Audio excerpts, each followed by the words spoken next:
Olá, seja muito bem-vindo ao canal. Jogadores do Flamengo treinam no campo do Ninho do Urubu. Prefeitura diz só ter autorizado fisioterapia. Então o elenco do Flamengo treinou na manhã desta quarta-feira no CT. A Prefeitura do Rio de Janeiro afirmou que só liberou volta dos jogadores que estavam em processo de fisioterapia. O Flamengo novamente treinou hoje, nesta manhã de quarta-feira, conforme as imagens gravadas pela Globo. O elenco utilizou 2 campos de centro de treinamento.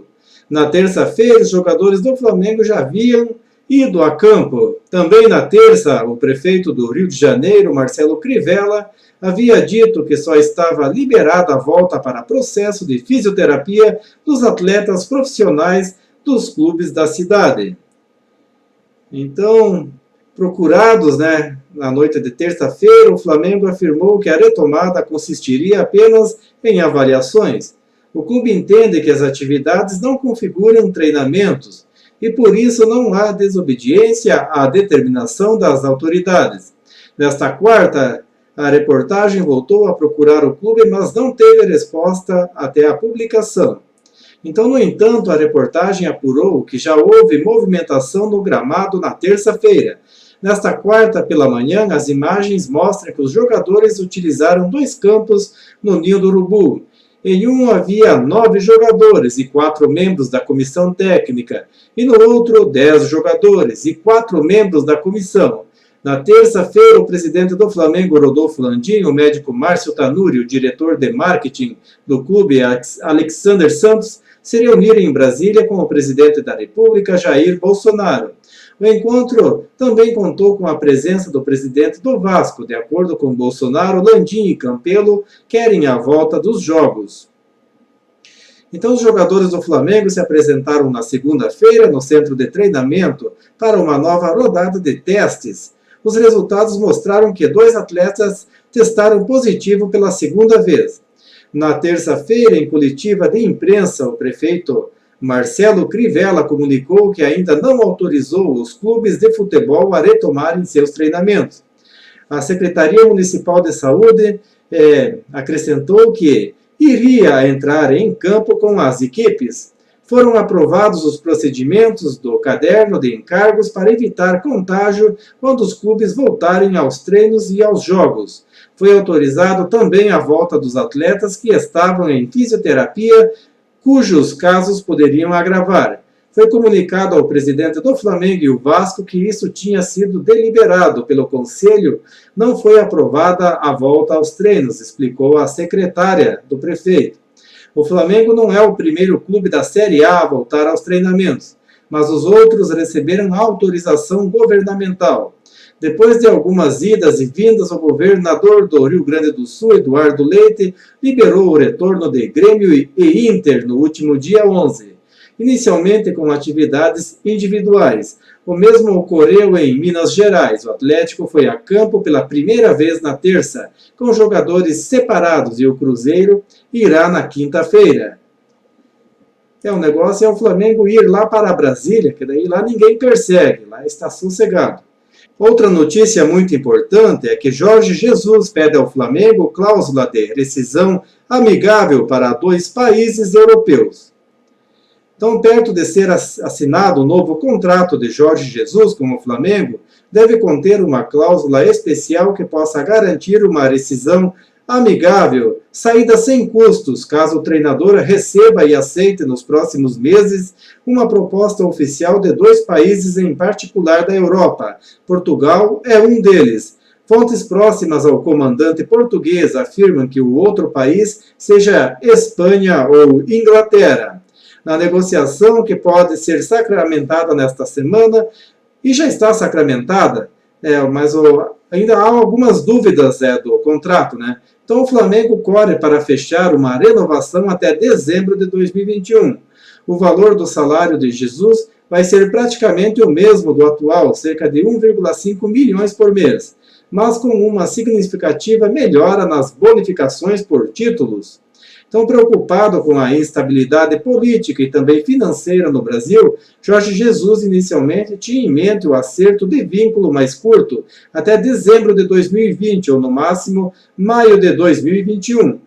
Tem pesado, no entanto, a insistência da diretoria do Flamengo em obter um acordo maior para construir um projeto vencedor a longo prazo.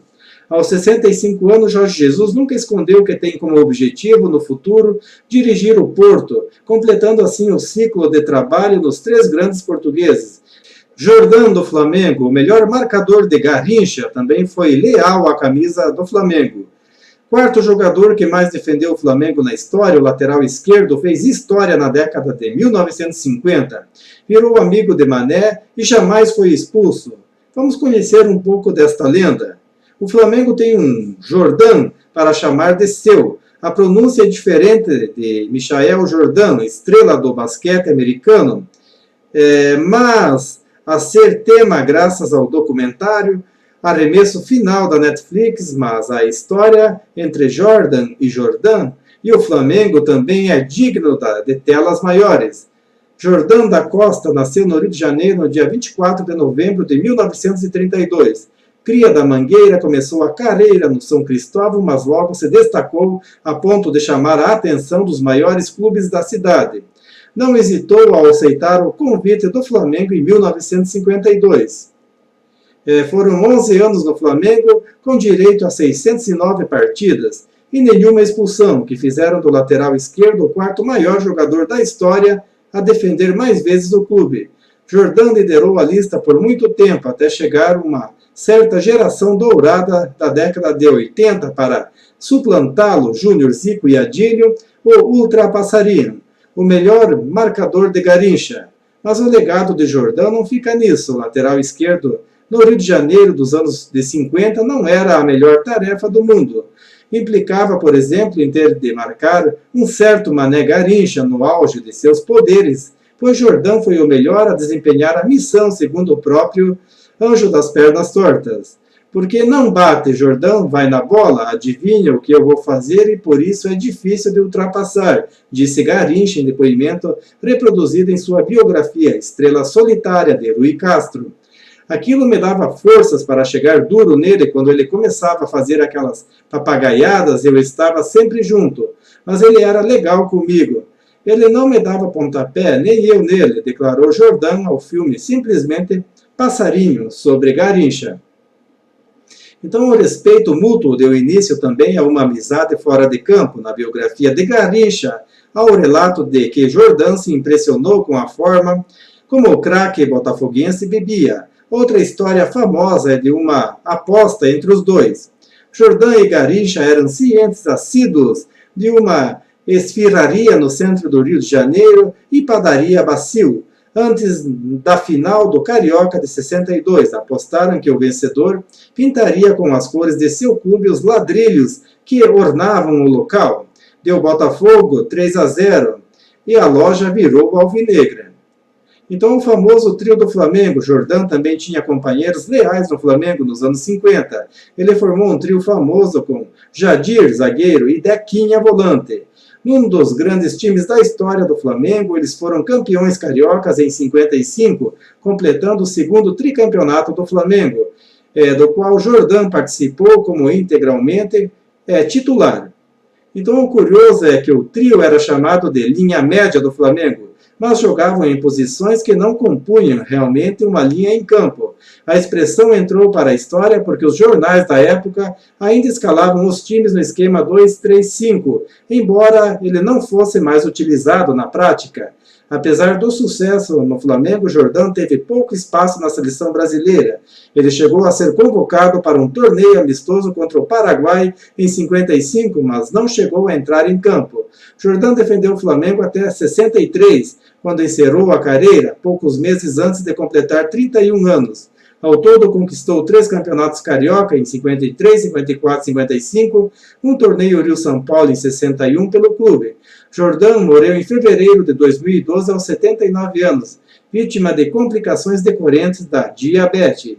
Quero agradecer a todos os amigos ligados no canal. Um forte abraço e até a próxima!